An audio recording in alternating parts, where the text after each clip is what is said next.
So if you're catching the replay right now, we're just taking a few moments for everyone to get the notification that we are live, that we are starting our virtual full moon circle. So it's just going to take a moment while everything gets going here. So if you are just getting tuned in, I invite you to maybe have something to drink with, maybe have something to write with or take notes. Really just make yourself comfortable. We're here to just gather in community, be comfortable with one another, share with each other in the comments, and just share our energy underneath this lunar blood moon. By the way, if you follow me on Instagram, I apologize for my lack of posting lately. I have just been incredibly busy and blessed with that busyness, but I haven't had a lot of time to deal with my social media, and I don't really worry about that. So I'll get back into posting soon enough, but you can always, check out my website. I, write about the moon there if you want to know about the moon. My tarot readings are always there. So if you're looking for those postings that I sometimes post on social media, you can find them on my website as well. Okay, so I think we will go ahead and get started. People will filter in as they are ready, but for now, I always want to start with some deep breathing. So I'm going to have you find a place where you can get a nice tall spine, whether you're seated or standing or lying on the ground. Just get that nice tall spine, and whenever you're ready, take a deep breath in through your nose, out through your mouth.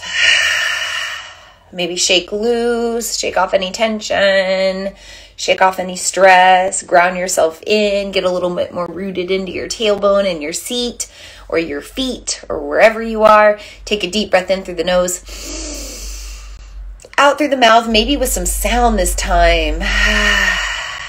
Vibrating those vocal cords, activating your energy centers, activating your sacral chakra for emotional processing. Let's do one more deep breath in and out, really cleansing, shaking out, letting loose, grounding in. Welcome to our virtual full moon circle honoring this total lunar eclipse and full blood moon in Taurus. It's also in Bharani Nakshatra in the Vedic world, and we are going to talk about it all tonight. If this is your first time tuning in to me, I just want to say hi and welcome as well. My name is Vina Lene Rachel. I am a moon priestess, an intuitive, a channeler of the divine, and I host these free virtual moon circles every new moon and full moon, at least every moon that I can. There's a few that I've missed over the past few years, but very few. Otherwise, I am here with you under the lunar energy, tuning in to tell you all about new moons and full moons and what's going on with each one that shows up in our world. So I've been dealing with the moon, working with the moon, studying the moon for about 10 years, maybe a little bit longer now. I've been into the world of astrology pretty much my whole life, and I've been in the world of Vedic astrology for the past, I don't know, maybe 3 to 5 years. So tuning into the moon and stars is something that I've been doing for a long time, and I've just gotten to a point that I want to start sharing all of the information with you. There was a point in my life when I didn't know anything about the new moon or the full moon, but I had this curiosity about it. I had a curiosity about astrology and learning more, and it took me tuning into other moon circles like this one I'm hosting now to learn about what was going on. So now here I am doing the same for you, completing that cycle or passing on that cycle to the next round of, people who are ready to learn. So tonight we are going to talk about the full moon. We'll talk about what that means. We'll talk about it being a lunar eclipse, a total lunar eclipse, the difference between the two. We'll talk about this moon being underneath the influence of Taurus in Western or tropical astrology, tropical zodiac. We'll also talk about this moon being in Bharani Nakshatra in Vedic astrology. We'll talk a little bit about the other things going on in the cosmos as well. Right now we have Mercury cazimi or combust in the sun. We also have Venus behind the sun right now. We have this moon opposing Uranus right now. There is a lot of energy going on, and we are going to talk about it all tonight.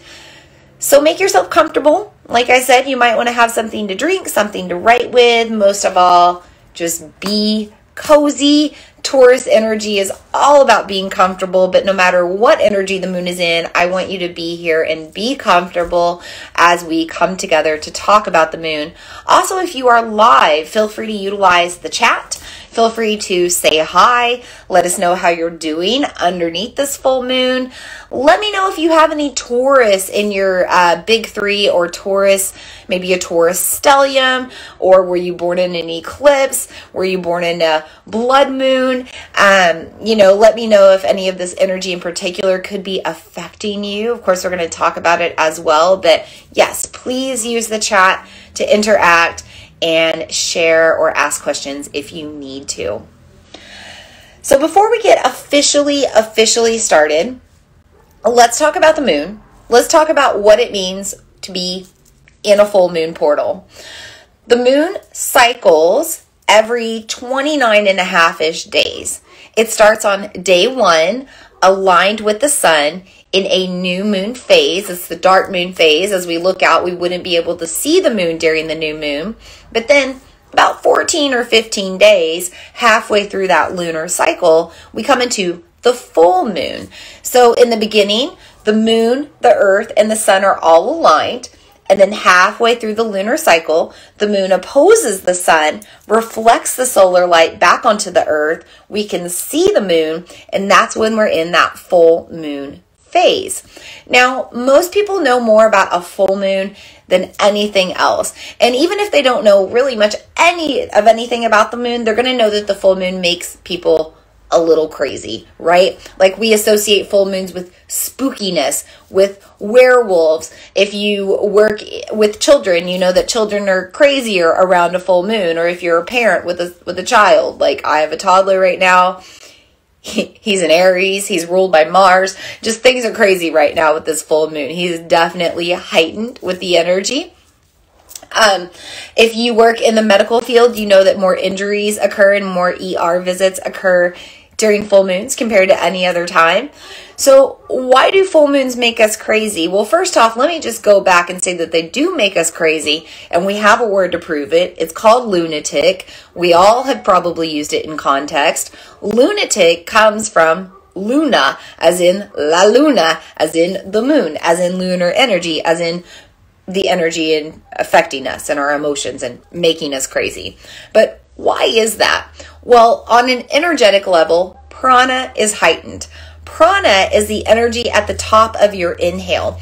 It's life force energy. So imagine yourself just inhaling more than you exhale over and over and over again, kind of like a hyperventilation. Eventually you get dizzy or overwhelmed with your energy. You could even like pass out, okay?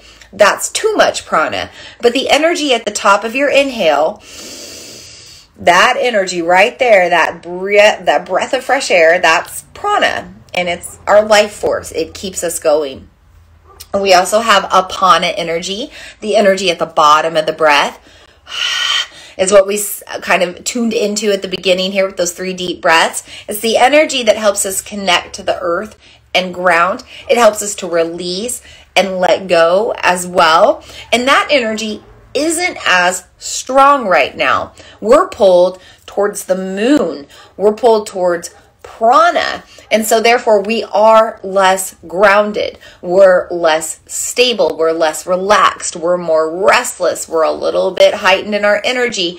And then physically, gravity isn't as strong on the earth right now. During a full moon, we are pulled towards the gravity of the moon, making ourselves feel subtly lighter. It's not going to be a lot. You're not going to step on a scale and see yourself, heavier, but you are going to feel it in your body because you're made mostly of water. So you're going to feel really buoyant right now, really lifted up, really elevated into that prana energy, and also pulled up to the moon. So pulled into more of your head than your heart and your gut, okay?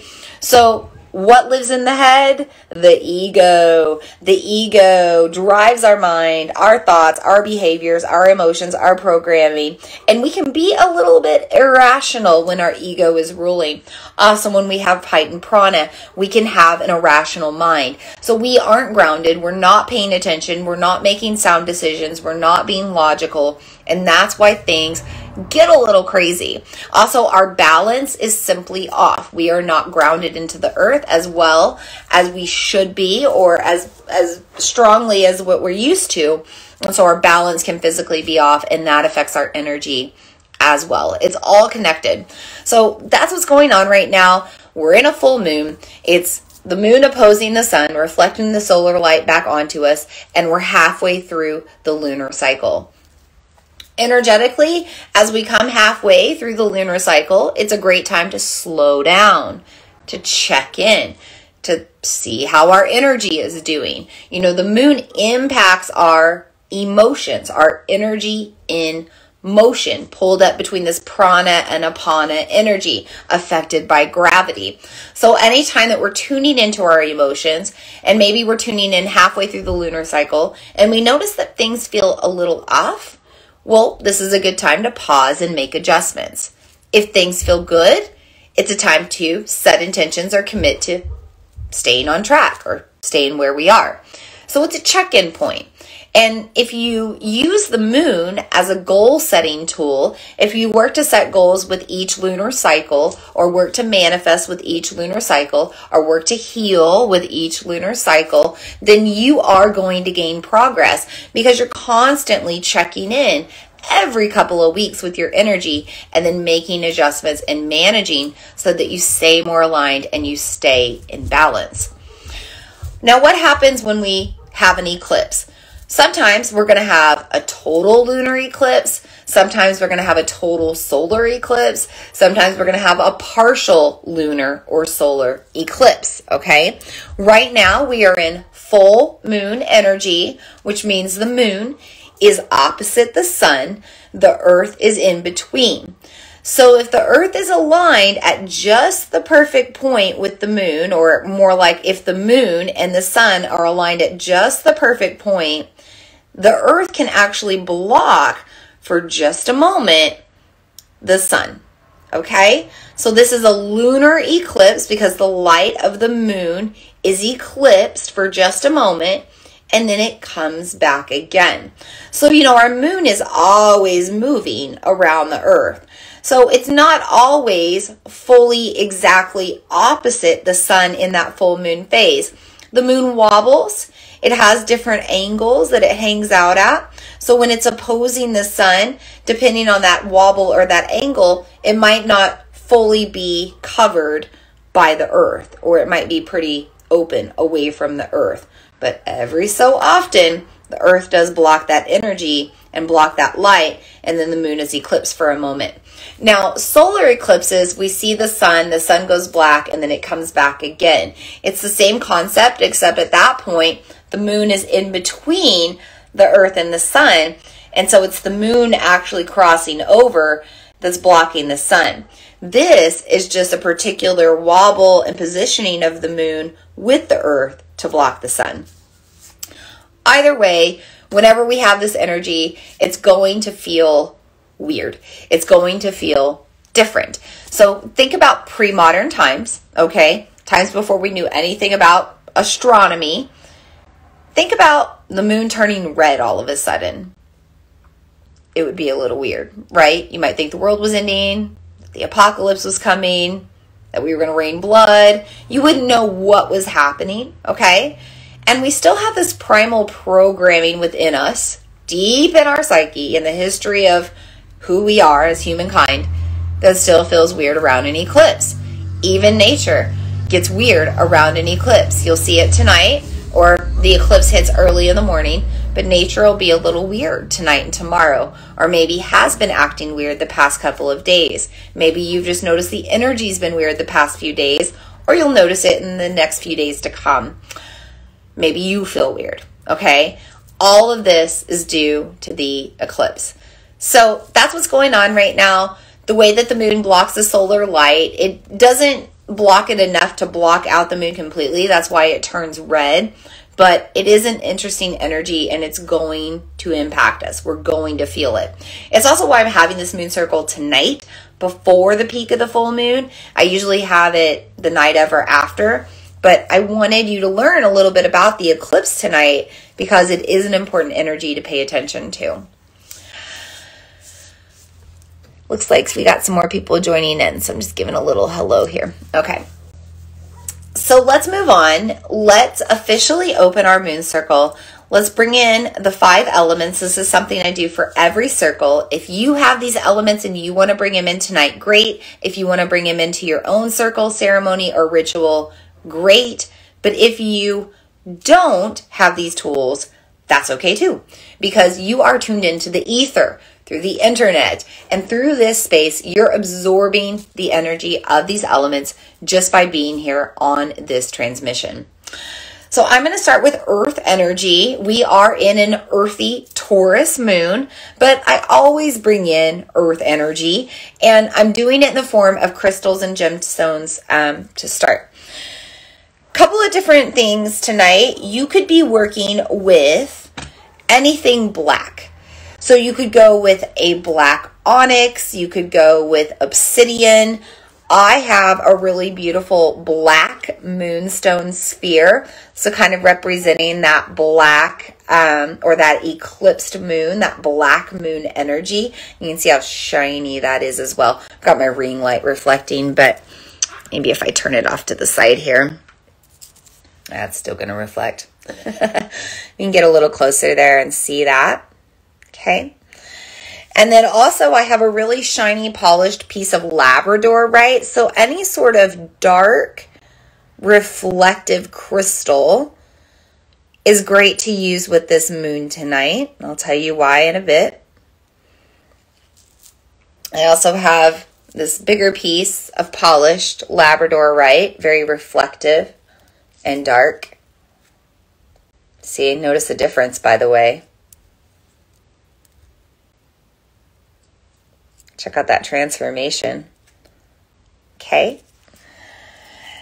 So anything black to represent this eclipsed energy. You could also use red stones. I don't have any red stones right now, but I'm wearing my red threaded Tulsi mala.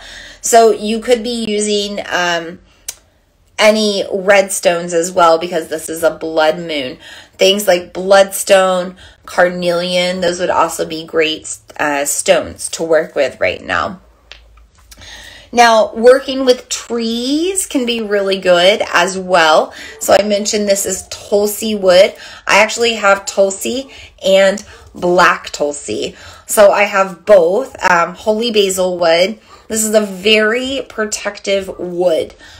Working with trees in general right now can be very grounding during this eclipse shaky full moon. It can help you connect to earth energy because of Taurus. I gotta clear my throat, guys. Sorry. I'm going to fight it if I don't. There we go. Okay, so we are, wanting these protective energies to help ground, but also tree oils and tree in any form or fashion can help ground you as well. I'm getting a little bit ahead of myself. Sorry, guys. So Tulsi can be good to work with as well, or any sort of tree energy. If you wanted to connect to the earth and you didn't have these tools, just go out and get a piece of bark from a tree that's fallen, or the leaves that have fallen on the ground, or a stick that's fallen on the ground. You could go get dirt from the ground. You can get literal earth. There are many easy ways to connect to these energies as well. You don't have to have like crystals, gemstones, malas, etc. Moving on, I'm also bringing in the earth energy of pine smudge, okay? So you always probably want to have some sort of smudgy material during a full moon. This is a portal of release. It's a time to cleanse and purify. It's a great time to release anything that doesn't serve in your spaces. So stagnant energy, negative energy, spirits, energy vampires. I mean, really just anything that's an impurity to the energy of the air or your surroundings. You can smudge that energy and get rid of it. So pine sage is connecting us to those tree energies, grounding us in, but also pine sage is very cleansing, very powerful, really good for respiratory support as well. You know, we're connecting to prana, to the energy of the breath. So we want to have clean air to breathe, pure air to breathe. So I'm combining this earth element with the element of fire. So we're bringing in our second element now. There we go. It's starting to catch on fire now. And you can see the smoke given off. That is our third element, the element of air or wind or smoke. Now, if you didn't have smudging materials, you could have feathers to represent air. You could use your breath, okay? We're using prana energy tonight with this moon, so the breath is good too. So it's actually not gonna, I'll burn it one more time just to be sure. My spaces are pretty clear right now. I've really cleaned up here in my office where I'm transmitting to you from as well. But I do want to have enough smoke here just to take this behind me in a counterclockwise direction and behind you in a counterclockwise direction in the tech that we're using. And then just let that continue to go. It's already starting to burn out again. Wow. So the smoke is always an indicator of the energy, right? Number one, the fact that the smoke is not burning very heavily tonight, it is telling me that energy is pretty pure and clear and good here. Also, the fact that it's not burning really when I bring it to you, not that much, it's telling me that your energy is good and clear and pure. So good for all of us for taking care of our energies. So moving on to our fourth element, the element of water. Of course, you could always have just some water to drink. Maybe, like I've got some green tea here. Maybe you have some detox tea or water. This is a good time to connect to purifying your body and cleansing your body as well, especially because we just got past like the sugar rush of Halloween. We're going into the sugar rush of the holidays, like the pies and the cookies, and just like indulging. Alcohol even is sugar too. All these things that we indulge in right now. So this might be a good time to just pause during this eclipse full moon, release those attachments to those unhealthy things you're consuming, maybe purify with just some extra water, extra hydration, or maybe you're actually doing a detox or drinking some sort of tea. Now, you could also bring in the energy of water with moon water if you want to completely reset. So this is important. So people typically ask me, like, is this a good moon to charge water under? Most full moons are great for charging moon water under, or setting your crystals out under to charge, or any of your metaphysical tools. Good for you to get out under the moon and soak up the lunar rays, right? However, when we are in an eclipse, a solar or a lunar, but when we're in an eclipse, it is considered auspicious to be out under that energy. So this full moon eclipse will peak around 5 a.m. Central Time, but really between those hours of like 4 to 5:30, that time of 4 to 5:30 in the morning Central Time, you probably don't want to be outside if you don't have to be. Lunar energy cleanses and releases and charges depending on what you're using it for. Eclipsed lunar energy can completely reset you. So if you've been doing some work on yourself, if you go out underneath that moonlight or you drink moon water charged with the eclipse, it will erase the progress that you've had.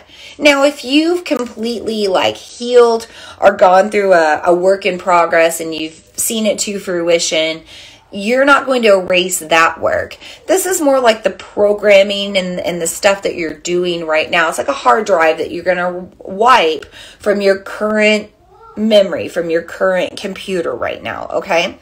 Same with your crystals, your metaphysical tools. If you set them out underneath this eclipsed moon, underneath the eclipsed energy, they will be wiped clean. Maybe you need to do that with some of your tools. Maybe you don't. The energy is up to you to use, but that's just my little side note on making moon water. Now, also connecting to water energy with that fourth element, you can use the power of aromatherapy. I like to use essential oils because they combine the energy of earth. They're coming from plants. They combine the energy of fire because they are collected through steam distillation. They are connected to the energy of water, of course, because they are in liquid form. And they are connected to the energy of air because we breathe them in. Okay? They're also connected to working with our limbic system, a place in our mind up here in these upper regions of the body that has to do with mood, emotion, and memory. So essential oils and aromatherapy, a very powerful tool to use. I would suggest possibly working with wild orange underneath this moon. Wild orange activates your sacral chakra, your second energy center. There's a siren. Let's hold space.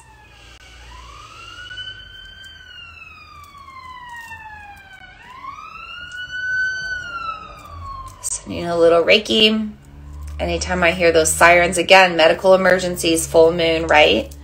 Just sending a little Reiki for protection, clearing the way, safety, hoping that all is well. And so it is, and so it will be. Using wild orange. Wild orange activates your sacral chakra. This is a space where you have your hobbies, your interests, your sense of pleasure, your feminine energy, and your place of emotional processing. All great things to be working with underneath this moon. This moon is also in Bharani Nakshatra in Vedic astrology, represented by the womb space, literally the second chakra. So to work with that orange energy center, use some wild orange. You can smell it. You could throw it in your bath. You could put a couple of drops in your water or your tea. Lots of ways to use wild orange. If you don't have the oil, wild orange oil is connected from the rind of the orange. So you could take just oranges and you can collect the rinds and you could throw them in some water and boil that. And you're going to get that orange essence as well. Or you could eat an orange, taking in the liquid of the orange. So you're connecting to that water orange energy, right? Or any citrus liquid, by the way. But orange in particular will activate your second energy center, help your creative energy to flow. The other essential oil I would suggest working with is Palmarosa. If you have it, Palmarosa, just like it sounds, Palmarosa. I'm just going to suggest smelling it or diffusing it, but it is a beautiful oil to also connect to fertility, creation, sacral chakra energy as well, but grounds you into that process. So Taurus energy is fertile energy. Bharani Nakshatra energy is fertile energy. Maybe that means towards conception of a child. Maybe that means towards conception of whatever you want to bring into the world, right? We're co-creative beings in a co-creative reality, and we're in a very co-creative energy right now during this eclipsed moon. So feel free to freshen up your spaces with Palmarosa or breathe that in to activate creative, fertile flow. Finally, we have our fifth element. I already mentioned it. It's the ether. It's the internet. It's the space we're transmitting through right now, whether you're connecting live or through the replay, through video or audio. We are connected through the ether. It is a space of communication that withstands time and moves beyond physical material dimension. That's why you can absorb all of the energy of these elements I'm bringing into the circle tonight, whether you have them or not. It's why the energy of this transmission will become more enhanced as time goes on and more people tune into it.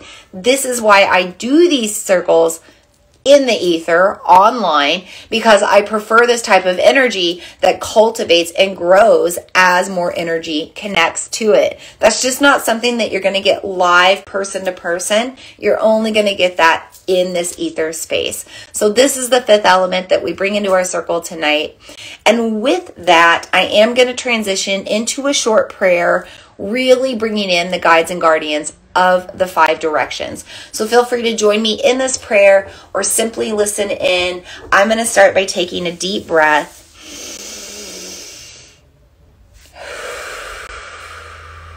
I'm going to take things in a clockwise direction to invite in first the guides and guardians of the East with their element of air. Heightened prana right now with the energy of our inhales. The energy of new beginnings that comes with an eclipse. Every time we take a new breath in, it's a new start. It's creating new space in our body. And Vata energy, the energy of air, is so strong right now.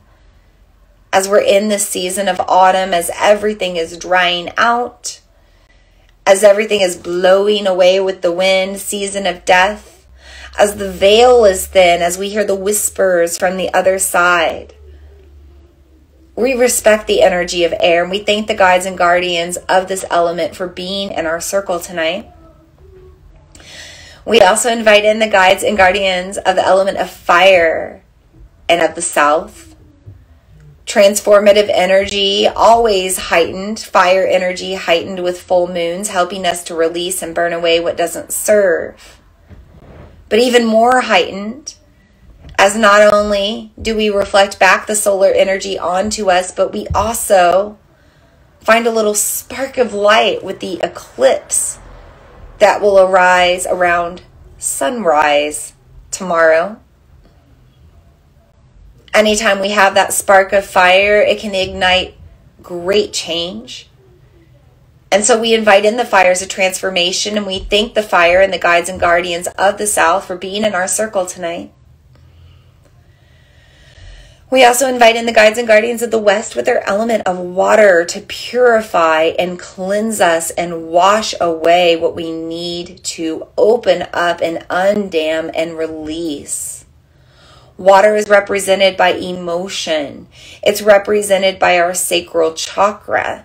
This energy is very fertile and present and exalted right now. Underneath this eclipsed moon in Bharani Nakshatra, underneath the energy of Venus combust by the sun. We are in an energy of deep feminine yin and creation and flow. And therefore, we thank the guides and guardians of water in the West for being in our circle tonight. We also invite in the guides and guardians of the North with their elements of earth, all of the magical elements that come from the earth that we've brought into our circle tonight. The energy of our earth ancestors, our relatives, the generations before us, the generations ahead of us.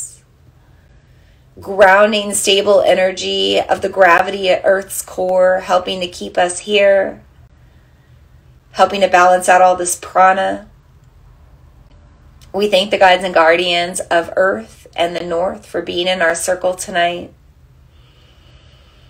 And finally, we invite in the guides and guardians of the fifth element, the spirit realm, the ether, the Akash, our sixth senses, our protectors, archangels, angels, cosmic beings watching over us, guiding us, influencing us, anything from the other side that speaks to us now as the veil is so thin in this Scorpio season and this full moon coming right in between. We thank the guides and guardians of the fifth element and the ether for being in our circle tonight. Got an itchy third eye right now. And with that, our circle is officially open. Welcome anybody who just happened to join in. Thank you for all those that just showed love and hearts. Feel free, by the way, to utilize the comments. If you're just getting signed on, let us know how you're doing with this moon. If you have any questions, comments, concerns, put it in there. Let's talk about Taurus energy. How do we know that the moon is in Taurus? Because the sun is in Scorpio. We're in the sun season of Scorpio until November 22nd. We've been in it since October 23rd. And because the moon is opposite the sun right now, it's going to be in the sign opposite the sun is in, which is Taurus. So Taurus and Scorpio are opposite each other on the zodiac. And right now, Taurus energy influences this moon. That means we do have a more grounded energy than normal. We also might want to be more grounded. We might want to rest more, sleep more, be in our creature comforts more, be more comfortable, be more cozy. I did not want to get out of bed this morning, partially because of the time change, which I'm sure most of us do not love more than love. But I did not want to get out. And also I had like extra layers of blankets on my bed because it's getting colder here at night. So it was like this gravity blanket situation. I just felt very held and very grounded, very cozy. Did not want to get out of bed. That's very Taurus energy. Taurus energy loves to be in bed for multiple reasons. I'll let you think about that one. Remember that Taurus is a fertile energy. Taurus energy is 6 months from now in the springtime, Taurus season. That's when it's heightened, right? And Taurus season is from about April 21st to May 21st. So it's springtime, fertile energy, okay? And it's the peak of spring season. Aries, Taurus, and Gemini are the seasons of spring. So Taurus does bring a fertile energy, and it's ruled by the earth. So ruled by Mother Earth energy, ruled by Gaia. It's a very feminine energy. You'd think it would be masculine with the bull, but it's very feminine. The peak of spring is when things are very floral, right? Now, how are we in that fertile energy now, that feminine energy, that beautiful energy now? We're in the beauty of death, my friends. And the beauty of death is that it is transformative. For whatever dies makes space for the new. Many things die and fertilize. So we have all these leaves on the ground now for the most part. It's autumn. If you're in a space where the leaves are on the ground, leave them there. People get so caught up in raking up their leaves for the image of their yard and the looks. But those leaves, they're providing minerals and nourishment and love to our earth right now. Isn't that beautiful? That as the trees die and they let go of the leaves are no longer serving the trees, but they serve the earth. And they serve the creatures of the earth that are coming into hibernation. So all those leaves are insulating the earth and creating warmth for all of our little like rabbits and bunnies and groundhogs and the earthworms and the little bugs. All these things that are gonna come out again in the springtime. Kind of like eclipse energy too, right? Some of these little creatures that are here in the spring and summer, they're going to go away now. They're going to go into the darkness. It's going to seem like they're going to die. Most of them will not. They're going to go into their hibernation. And then the sun will come out again. Springtime will come out again. And so will they. So let the leaves lie. They're nourishing the earth, right? But we can also think about these other things that we're planting into the earth right now, right? You might be planting for the spring. Planting bulbs, flower bulbs, right? Garlic bulbs. You might have a planting season right now. So yes, this is a time of fertility. This is a time of creativity. And this is a time of transformation through the process of life, death, and rebirth. So thinking about the bull itself, right? Taurus energy, Taurus full moon coming into this peak of fall, right? Middle of Scorpio season, a time of death. Scorpio season is a time of transformation. Scorpio season represents death. Taurus energy comes in and says, what can be useful right now for the near future? Well, what does the bull give off? The fertilizer. Yeah. So that shit don't serve them no more, right? That shit does not serve the bull anymore. He lets it go. It goes to the earth. It fertilizes the earth, applies nourishment, minerals, etc. And then what happens? All that shit turns into flowers and crops and produce and fruits and vegetables and food again for us to consume and turn into shit again and compost it again. Again, it's kind of a weird, ugly, beautiful cycle. And that's the energy we're in right now. Okay, my friends? Full moons are always a time of release. I mentioned this already. It's a halfway point between the lunar cycle. We're checking in.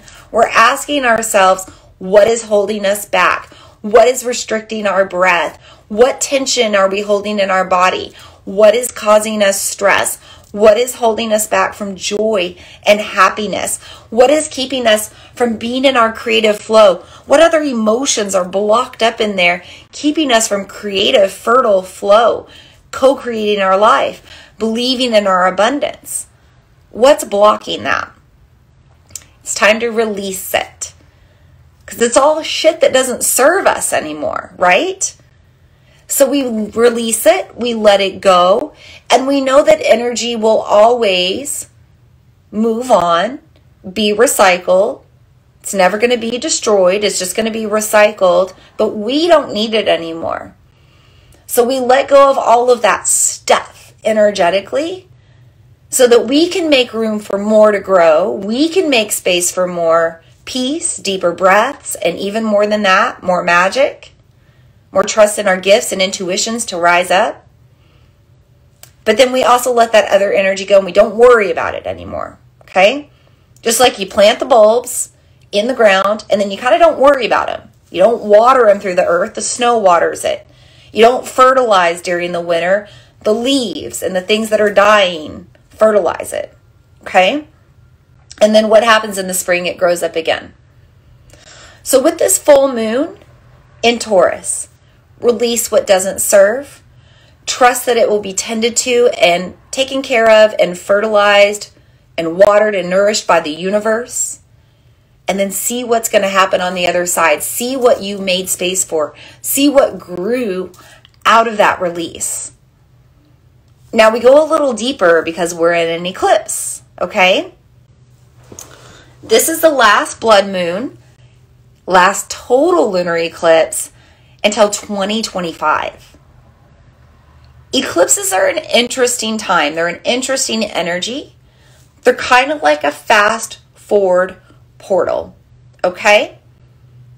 We always hit eclipse season during this time of year in what we call the shadow season. That's part of the reason we call it the shadow season, because the sun and the moon are dealing with their shadow sides, their eclipses. It's also a time when we go into our shadow side. We turn more within. It's colder outside. There's not as much going on. Now the holidays will be coming, but we tend to turn more within. We tend to conserve our energy. We tend to rest more, longer, darker nights. We tend to want to sleep more. We're tired at 5 o'clock because of the time change, right? But it's all a time of kind of turning within, slowing down, okay? And then we take time to take note as we're turning within, right? The shadow side. We look at our things that maybe we were hiding in the shadows. Memories, behaviors of our past, traumas, childhood stuff that starts rising up, okay? All that comes up out of the shadows because we need to surround it with light and love. We need to shine light on it out of our heart. We need to look at ourselves and say that was a different evolution of ourselves. That was a different experience. Maybe the situation was out of our control. We can't change it. It's in the past. But we can shine light and love on it. And we can ask ourselves how it changed us for the better. Or how it helped us grow. Okay? So that's where that shadow season comes from. But also when we're in this eclipse time, which always happens during the shadow season, we're given the opportunity to make space for what's next. Because the other time we experience eclipse season is in the springtime. So in the spring and fall. And then a little bit of the summer when things are growing. Spring, summer, fall, winter. You know, we've got to find the opposite of that and the balance out. So how do you balance out your energy right now? How do you balance your emotions? How do you come back into alignment? Eclipses are going to help you do that. So whatever you change right now, whatever you release, whatever you let go of, whatever you hold on to, whatever you welcome in, whatever choices you make, whatever choices you don't make, they're all going to impact you into the spring as we finish up this eclipse series. So we'll come back and do eclipses again in Taurus season. But it might carry you over into 2025 and even longer. So do you want to jump through the portal? Make a Nintendo reference like Mario and those little like doop doop doop, like the wormholes, little green pipes he jumps through. Transforms to World 8 or whatever it is from World 2. Do you want to do that? Do you want to fast forward? Do you want to get to wherever you're trying to get? Or just get to the future, whatever it holds? Or do you want to comfortably stay in the same spot? Taurus energy likes comfort. It loves to just be comfortable and peaceful and take its little nap out in the sun, in the pasture. Not really have to do a lot.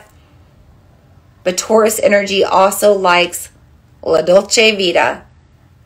The chewing of the cud, the sweetness of the life, the milk that the cow gives, right? La dolce vita, the luxuries of life. Financial security, fortune, luck, abundance, joy, nice cars, a nice home, comfortable clothes, nice things, nice vacations.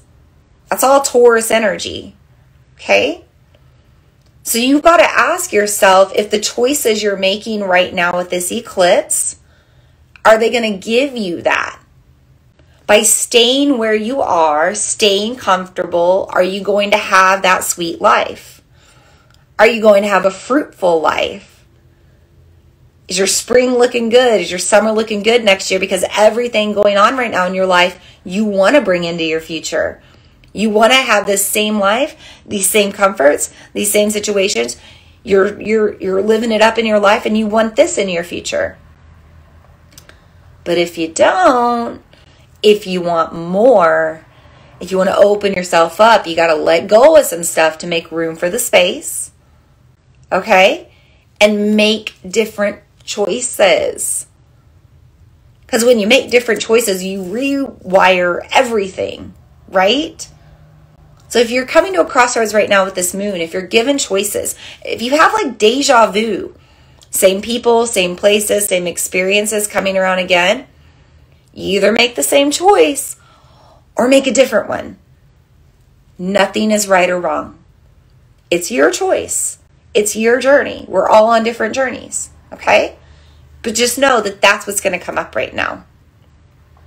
Madeline says she's a Taurus sun here and she's giving lots of hearts with all of this luxurious lifestyle, right? I think about like that Fergie song. That's what's coming to my mind right now. So yeah, living the luxurious life. That's what we're trying to create right now. That's what we can have right now, no matter who we are, no matter what sign we're in, no matter what the moon is in. We always have the ability to create that. But with this particular eclipsed moon in Taurus, we really have the ability to create that abundant, luxurious, comfortable life. Okay? So I mentioned deja vu. I mentioned buoyancy, right? Things coming up right now. People from your past coming up. The same choices coming up. The same opportunities coming up. The same traumas and triggers coming up. It's all rising up to the surface right now because you've got to pay attention to it. Okay? And if you don't pay attention to it with this eclipse, it's all going to go back down again. And then it's going to rise back up again in eclipse season in the spring. Or it's going to go back down again right now if you don't deal with it. And it's going to keep rising up and rising up and rising up through 2025. You decide what you want to keep coming back around again. Eclipses are an opportunity for you to shift your karma. I'm going to grab a quick drink of water. If you have anything you want to say in the comments, go ahead and do it now.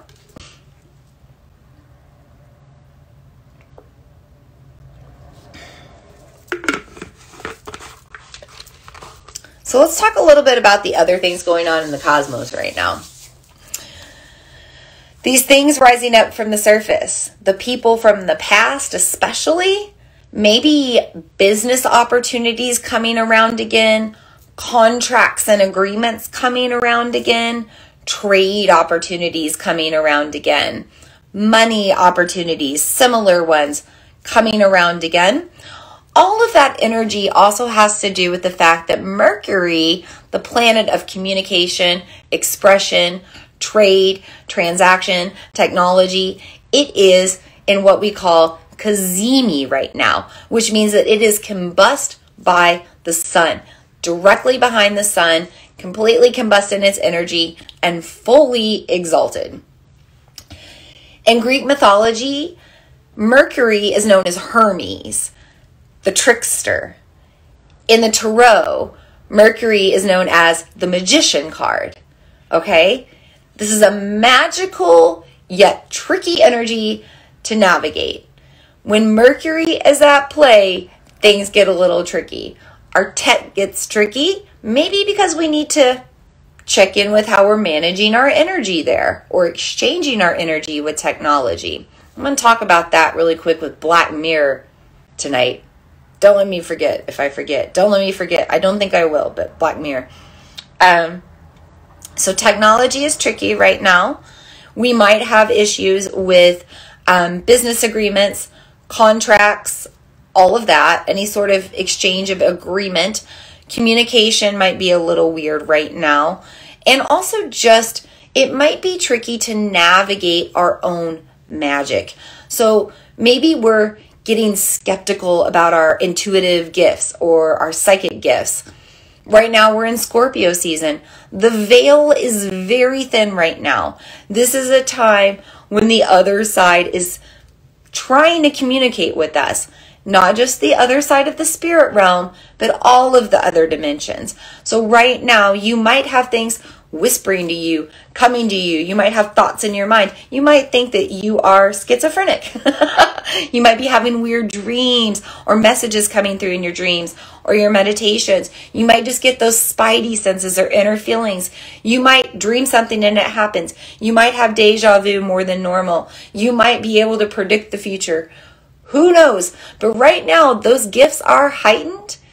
The veil, the other side of the veil is speaking to us. And with that, sometimes we question it. Okay? So you might be in a time where you're, feeling a little confused about the communication of your psychic senses or how energy speaks to you. Okay? You also might be finding it tricky to manage your emotions because your emotions are little chemical magical reactions in your body and energy in motion. And so right now, if your energies are imbalanced or your emotions are imbalanced, that might be also heightened because of Mercury cazimi. Okay. So how do we take care of this? We ground, we meditate, we take deep breaths. Maybe we chant mantra to focus. There's a lot of different ways that we can manage that energy. We also have Venus behind the sun with Mercury, okay? And Venus is also combust, not necessarily cazimi, but still combust because she's behind the sun. which means that Venus and the energy she embodies, the planet of love, relationships and friendships, both romantic, platonic, pleasure, worthiness, hobbies, interest, all that stuff is kind of like in the shadows right now, or feeling a little blocked in flow. So you might have some challenges in your relationships, your friendships, your romantic relationships, your partnerships. Again, those business transactions. There's that partnership thing coming up again. You might struggle to lean into tending to yourself, taking care of yourself right now. Why? Well, also because we're going into the holiday season. What happens in the holiday season? We think about everybody else. Put ourselves on the back burner. Venus is behind the sun. We might be putting ourselves on the back burner right now, okay? We might be putting our emotional expression on the back burner, our creative, artistic expression, our creative flow, anything that's beyond the things we have to do, the things that we want to do, the things that we should do, the things we desire to do, those things might be limited right now. We might be limiting them, or we might feel like the universe is limiting them, okay? So how do we fix it? We set intentions right now with this eclipsed full moon, because we know that all the decisions we're right now will carry us through the winter, into the spring, and probably through the next 2-3 years or more. We set the intention with this moon to take care of ourselves, to do something that makes us feel good, to put energy towards our hobbies, our interests, our pleasures, to take pleasure in life. La Dolce Vita, Taurus full moon, right? All this energy is connected, comes in like one big puzzle. We're putting the pieces together right now, figuring out how to navigate the energy. So Venus is behind the sun. Taurus full moon is getting eclipsed. It's time to just take a little bit of time, right? That eclipse happens for just a moment. But over these next few days, or right now, or tonight, or tomorrow, just take a little bit of time for yourself. A little bit of time for your feminine yin energy, for your sacral chakra, for what you want to do. Okay? Finally, we have to talk about Uranus. Uranus is opposing this moon. When we're in an opposition, we have conflict. Uranus is the planet of revolution and rebellion. The moon is feminine energy, currently in a very feminine state, grounded, trying to rest, trying to relax. And then we got the planet of revolution saying, anarchy. Right. And guess what else? This eclipsed blood moon falls on election day in North America, or in America. Things are a little wild right now. We've got Uranus, who wants change, who wants innovation, wants to think differently, do differently, wants a freaking revolution. And it's opposing all of the energy reflecting onto the earth right now, telling us to pay attention to ourselves, to prioritize ourselves, to prioritize our wants and desires and pleasures and needs, and also to believe that we can create our reality, that we can co-create whatever life we choose. So all of this government stuff, these politics, all of that, yes, you have a part in it. Yes, your voice counts. Yes, your vote counts. Probably more than normal. It's a very potent time to vote or speak up or make a choice, okay? And especially towards anything that involves us living a more fruitful life, a more abundant life, a more joyful life, a more Venusian life. Because guess what planet rules Taurus, aside from Mother Earth? Venus. Okay? So Venus is behind the sun right now. We have to really think about our desires, wants, needs, pleasures.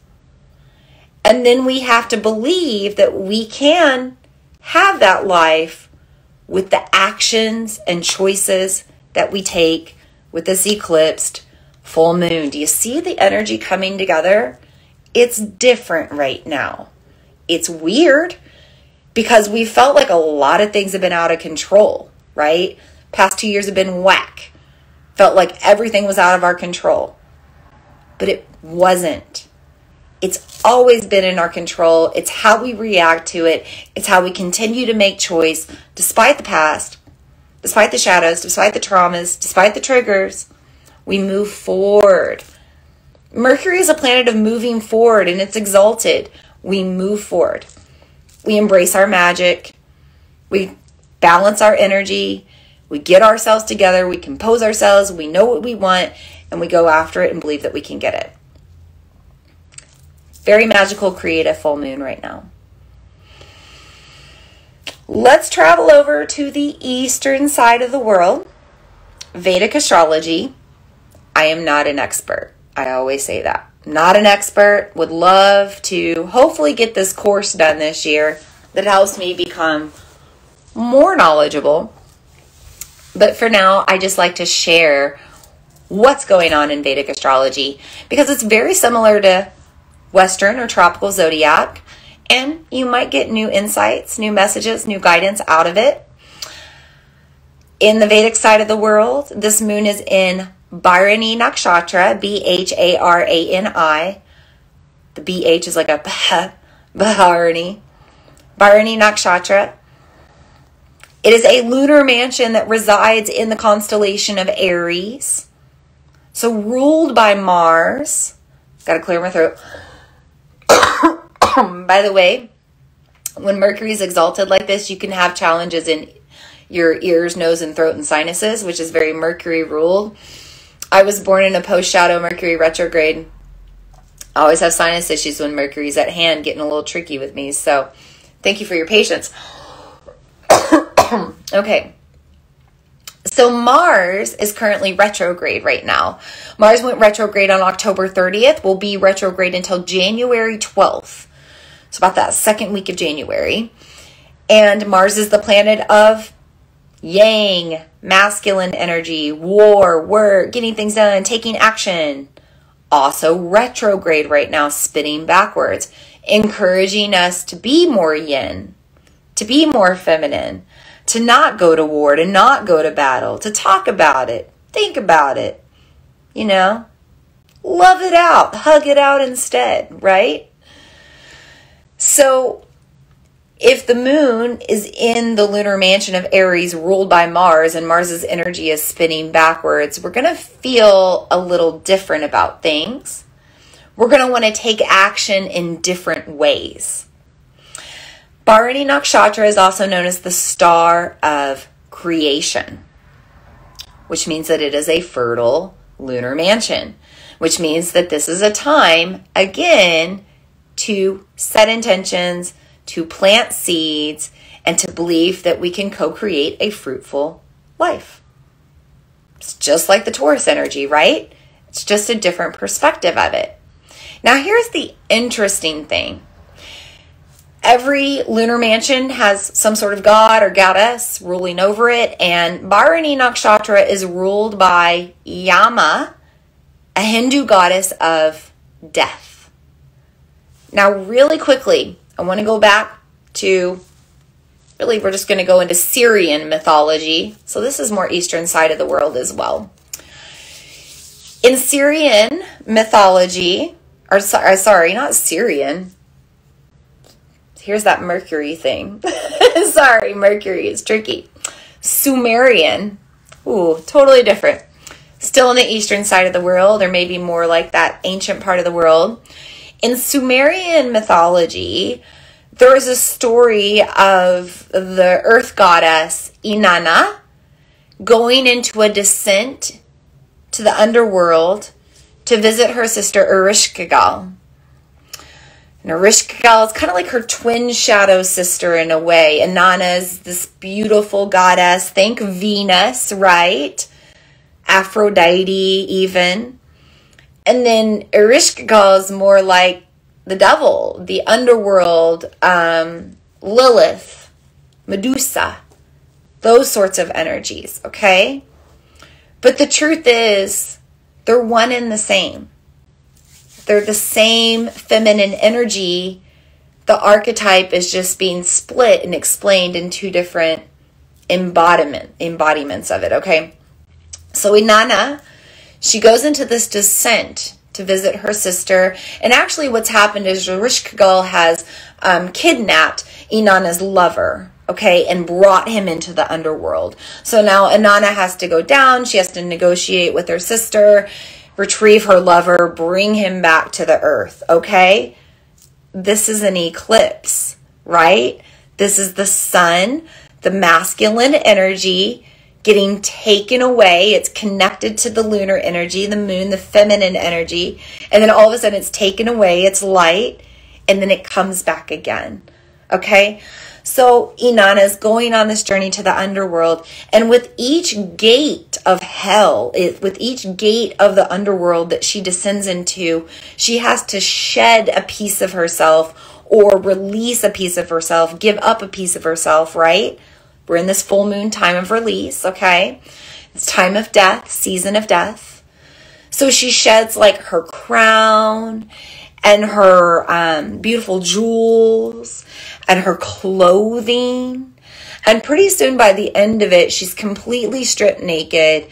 She has nothing left. She's given even her title of who she is. So she's given away her labels of who she is. And she's simply there at the essence of who she is, raw. And at that point, Ereshkigal hands over the lover.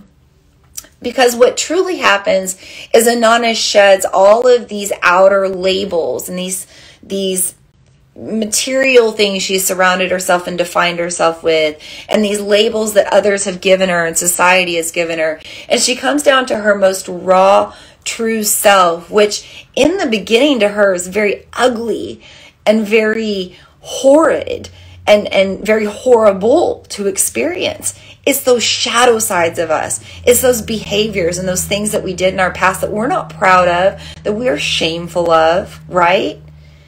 But then what happens? She learns to love herself like that. She learns to realize that her twin sister is simply a reflection of herself. All of those horrible things. When she descends to the underworld to meet her sister, she's meeting herself. And by loving herself and accepting herself as she is in her raw, truest form and her raw, truest beauty, she has given back this other side of herself. Her lover, her partner, her romantic, but it's also the masculine side of herself. It's the ability to put her clothing back on, to take on the labels, to take back the ego, to surround herself with the material possessions and view the world in a different way and see that none of that defines her. None of it is part of her, and none of it she can take with her into the underworld when she dies. Okay? So let's go back to the Vedic world. Thank you for the hearts, by the way. So we're in this story, right, of death. And Rama, the Hindu god of death and the underworld, is ruling this lunar mansion, reminding us to release and let all of these other facets of ourself die. The labels, the parts of our existence that have been created outside of us, and get back to the parts of our existence that have been created within us, by us. And ask ourselves if we need to rewrite the story, recreate those pieces of ourselves. Do we need to transform? Do we need to view ourselves in a different light? Do we need to love ourselves in a different way? By doing so, we will be transformed. We will return to the light different and into a more fruitful and creative life as well. Because when we're more in our essence of who we are, we go after what we desire. We go after our pleasures. We go after our joys, our hobbies, and we start to create our whole life around those things that we actually enjoy doing and the things that cultivate more joy and more pleasure and more happiness and more fertility. And, it's all connected from there. So even in the eastern part of the world, through the star of creation, this Bharani Nakshatra, we are saying to let go, release what doesn't serve.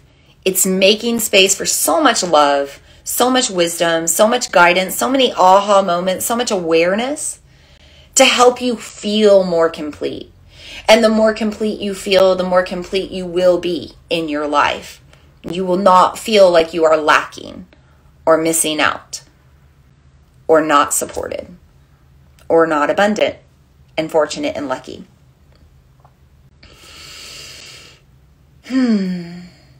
So before we do our tarot reading, I want us to do a little bit of a yogic practice, I guess. Don't worry, we're not going to move our bodies or stand on our heads. We're bringing in the power of mudra and mantra. So Bharani Nakshatra is actually represented by the yoni or the womb space. And we can make the yoni mudra by bringing in this little diamond shape between our thumb and our index finger. It kind of looks like the shape of the yoni as well. And then we can take that right about pubic bone to navel. And that's where we hold our yoni mudra. Now relax it. Don't create any tension. Just hold it loosely. And I want to put this out here that if there are any men or anybody that doesn't identify as female on this transmission, guess what? You have a womb. You have an energetic womb, no matter how you identify with gender. It's our second energy center. We all have a sacral chakra. It is your energetic womb space. We all process emotion here. We all have reproductive organs here. And we all have fertile creative energy here. Okay? So we want to connect to that fertile creative energy to bring forth into this world whatever we are trying to conceive. A fruitful life, a utopian society, a dream world where we do what we want to do every single day and we are financially supported for it. Can I get an aho, amen, and so it is? Yeah. Enhance that womb space with this mudra. Yoni mudra. Yoni is Sanskrit for womb. We can also bring in the bija mantra or seed mantra. We're planting seeds, right? Spiritual seeds, energetic seeds. The seed mantra for our second chakra is VAM. V-A-M. Think Venus. Venus energy, feminine energy, okay? So create that VAM, right? Let's go ahead and say it out loud. VAM. Do it with this yoni mudra.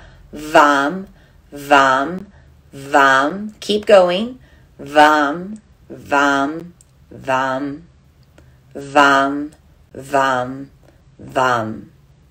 Go ahead and relax. Ooh, feels warm in my womb.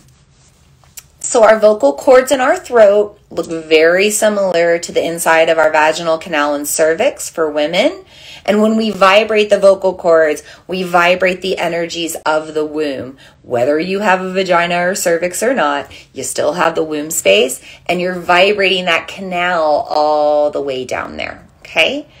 So feel free to use that mudra and that mantra during this time to help connect to your sacral chakra.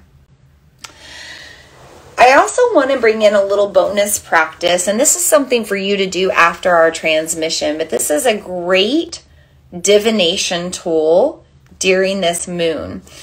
So during eclipses, we don't typically have our crystals out charging or our other woo because we don't want to reset the energy, right? So you might have more stuff inside than normal, and you might be wanting to practice divination using your crystals, using your runes, using your tarot cards. We have a tarot reading tonight. Using your crystals.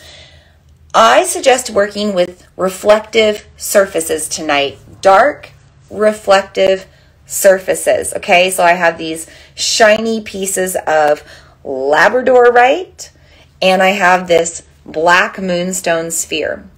Why dark reflective surfaces? Well, you can dive into the divination practice of scrying. Not crying, scrying with an S. What is scrying? Scrying is the ability to look into a crystal ball. basically. Okay? Scrying is the process of staring at a reflective surface that is not a mirror to see what is revealed to you. So the longer that you look at something, it changes. It morphs. It's not what it seemed to be in the beginning. Anything that we stare at will do that, okay? If you don't have a black reflective crystal, you can use your phone. You can look at the black reflective surface of your phone when it's just off and there's no screen going. Guess what it is? It's a black mirror. I mentioned I would talk about this, right? So let's just back up really quick. Let's talk about eclipses. The choices that we make right now will determine how our energy is used and exchanged over the next few months into spring and also into 2025 and maybe beyond. This black mirror, this reflective surface, this phone, these laptops, these iPad screens, tablet screens, whatever it is, whatever you're looking at, when you take that surface and you fill it with some sort of transaction, transmission, some channeling, a channel, right? You're getting some sort of programming there. Okay? And you aren't always in control of that if you're just watching things and the commercials pop up or whatever it is, right? Kind of the same thing when you're looking into the black mirror surface without any influence otherwise. When you just let the veil be thin and the universe take over and there's no other outside programming. When you look into these reflective surfaces, if you stare at them long enough, you'll see shapes, visions, messages, words. You might not necessarily see it, but you might sense it or feel it. What you're doing is you're tuning out your other senses and you're tuning into really just one sense, your eyes or your vision. And when you work with your two eyes in harmony and you start to stare and focus them into one, you also activate your third eye. When you activate your third eye, you activate your intuition and your psychic gifts. And so that's when the things come through that you see, feel, sense, whatever, hear, okay? But it starts by you looking into the reflective surface. You might see your spirit guides behind you. Don't be scared. They're your protectors. We smudged. Energy's cleansed. And your energy was really good tonight when we smudged. So you know you're good. So you might see your spirit guides behind you. Oh, I just got to chill. I always get this feeling behind my right shoulder. So I know one of my spirit guides is here. And I can kind of see it here because there's like this light over the right side as I look into my crystal ball. You might see angels, archangels, protectors, ancestors, relatives. You might just feel different energy. You might see different colors, shapes, sacred geometry. There's so many things you can see when you practice scrying, but it's a good time to do it right now with the veil being thin, with you having more of your tools in than normal, with this eclipse energy kind of coming in and heightening our womb space, and that's where we kind of like enhance our psychic senses first, and then they come up into the third eye as well. So practice scrying if you're feeling like it. You might get some good messages or just have a really interesting experience. Okay, I'm going to grab a quick drink. We're about to come up on the end of our transmission here. I want to share the tarot reading that I pulled, or share the tarot cards that I pulled and do a little reading there. And then if we have any other questions or comments, we'll cover that. Then we will release our guides and guardians and we'll be done with our circle. I'm going to grab a drink. As I said, I'm going to take a deep breath and say a little prayer. And then we'll get going.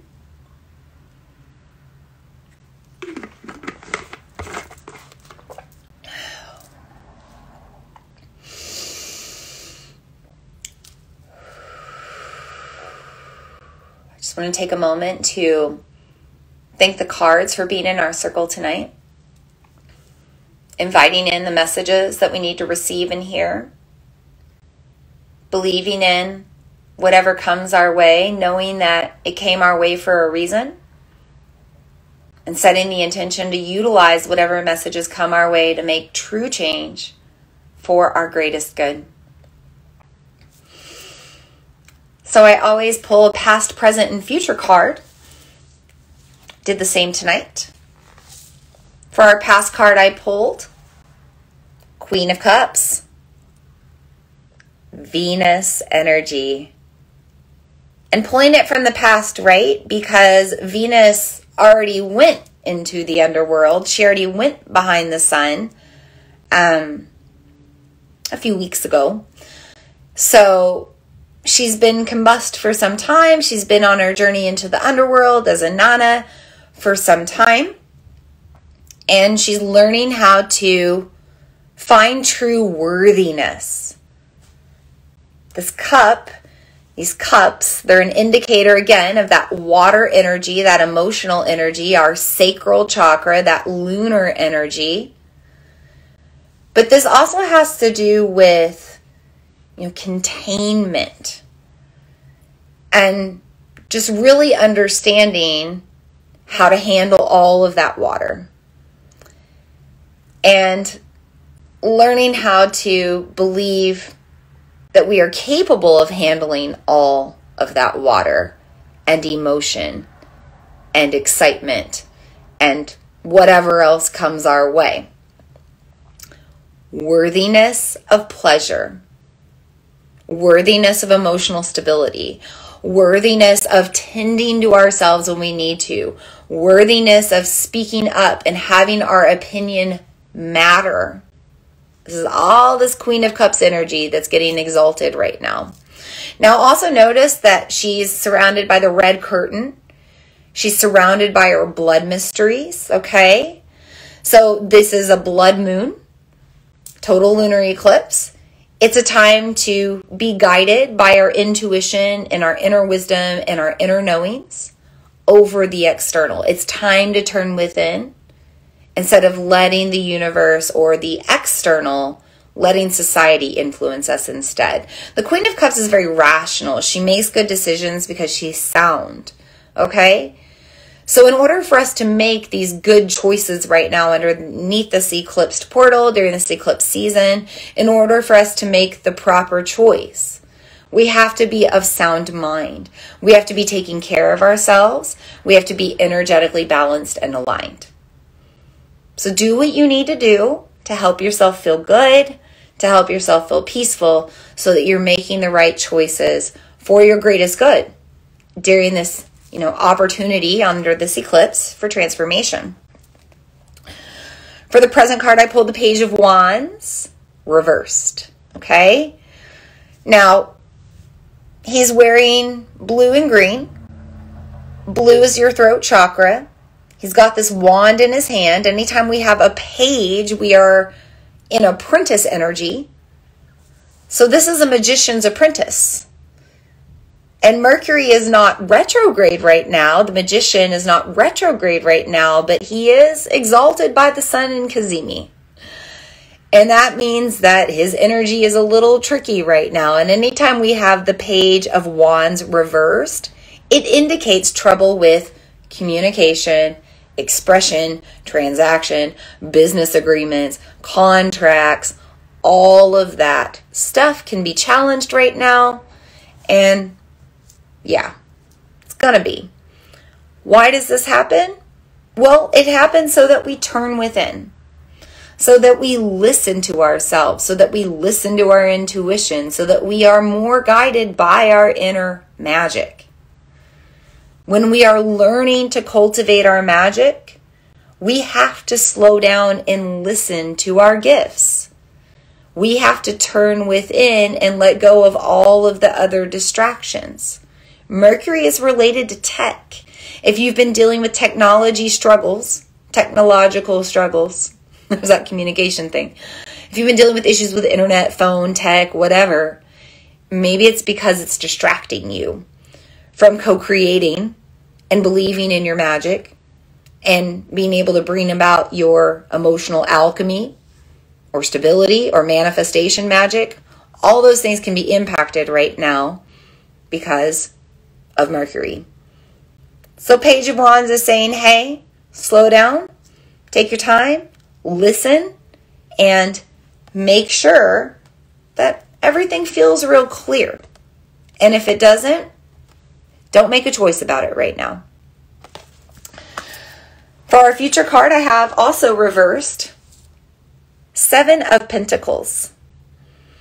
So anytime we have Pentacles, that represents fortune, abundance, luck, money even. When we have it reversed, maybe not so much. The number 7, 7 days of the week, 7 deadly sins, 7 chakras. This is basically saying that in our future, we're going to experience some struggle. Maybe we have to restructure our career or work week or how we balance our time Sunday to Sunday, Sunday to Monday, however you want to look at it, Sunday to Saturday. Maybe we need to pay attention to emotional balance because we can't find our joy and our gifts and our creative flow, sacral chakra, solar plexus, orange and yellow. We can't find that unless we're emotionally balanced, right? Between all 7. Maybe we've got some shadow work to navigate with our 7 deadly sins. Maybe we learned to love all those facets of ourselves in the past before we spiritually evolved. That's going to take some deep work, but out of it we will find more light and we will find more love and we will find more worthiness and we will feel more complete. But we have to navigate it first. So the 7 of Pentacles says, yes, you might have some challenges on finances or fortune, or you might feel unlucky for a moment or for a while. But if you just ground in and keep doing the work, figure out how to manage your energy throughout the week, figure out how to balance your energetic centers, your chakras, your emotions, and figure out how to remember that you're always growing, right? This is 2nd energy center into 3rd energy center. So you just have to remember how to recycle the energy and manage it. And then out of it will come fortune and joy. But just keep doing the work first. And just like the eclipse, you'll go through the darkness. But the light is on the other side.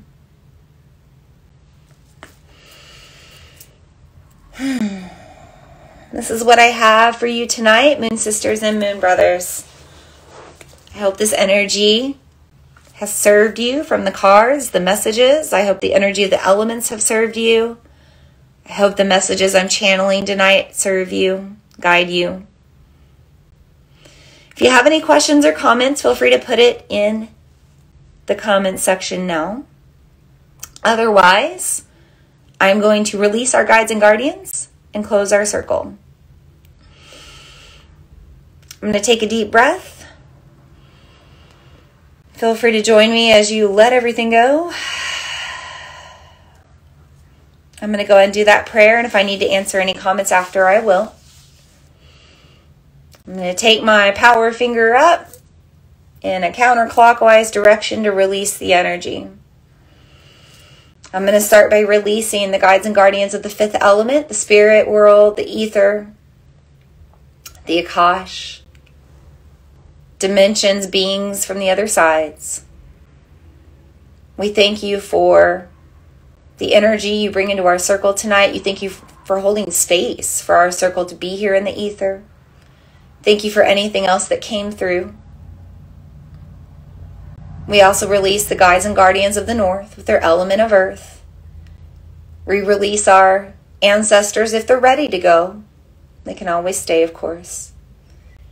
We release any energetic elements of the earth that we no longer need to use. And we thank the earth for always holding us, providing us that stability through gravity, helping us to rest right now with this moon, this earthy Taurus moon. We thank the guides and guardians of the north and their element of earth for being in our circle tonight. We also release the guides and guardians of the west with their element of water, helping to purify and transform us, helping to cleanse us and wash away, helping us to go with the flow. Water represents time. We remind ourselves that the choices we make right now can karmically impact our future, either into the spring or a few years from now, or maybe even far beyond. And therefore, we really remain present with this lunar portal, with this eclipsed energy, with everything at hand right now calling to us. And we thank the guides and guardians of the West with their element of water for being in our circle tonight. We also thank the guides and guardians of the South with their element of fire, transformative energy burning with this full moon, this eclipsed moon sparking new flames of fire and desire within us and around us. We welcome in the fires of change, politically, socially. We ask that the fires of justice burn and bring about equality and peace and a utopian society. We know the change can happen if we hold enough drive and desire and we take the action towards the change. We thank the guides and guardians of the South with their element of fire for being in our circle tonight. And finally, we release the guides and guardians of the East with their element of air. Purifying energy, deep breaths with prana, life force energy, helping to create whatever we are ready to co-create in this magical world. We know that with every breath, we create more space. With every exhale, we release and recycle energy. And we continue this circle of life as we breathe and honor the energy of air tonight. And we thank the guides and guardians of the East for being in our circle. And with that, our circle is officially closed and complete. I want to thank you all for being here tonight. Whether you're here live or on the replay of the transmission, listening to the audio or the video. Audio replays are on my Follow Your Path podcast. Video replays are on my website, VinaLinnae.com, and on the Mother Moon Yoga YouTube page. So thank you for tuning in wherever you are tuning in. I'm sending you so many blessings on this eclipsed blood moon. May you be guided to make the choices that support your best self and your best world, your best life, full of sweetness and joy and luxury and comfort and peace and stability, security. We will meet again on Thanksgiving Eve, talking about blessings. November 23rd, it's a Wednesday. We will be coming together at 8 p.m. Central Time to honor the new moon in Sagittarius. We will not be in an eclipse anymore, but we will be in the season and a moon of fortune, luck, joy, abundance, and solar plexus energy ruled by Jupiter. I'm super excited to meet with you then and talk about the energy when it happens. But until then, may we all be so very happy. May we all be healthy and well, and our throat chakras nice and balanced. May we all feel safe and at peace and secure. And of course, may we all feel loved, be loved, love one another. And so it is, and so it is, and so it is. Blessed be to you all. Until next time, namaste.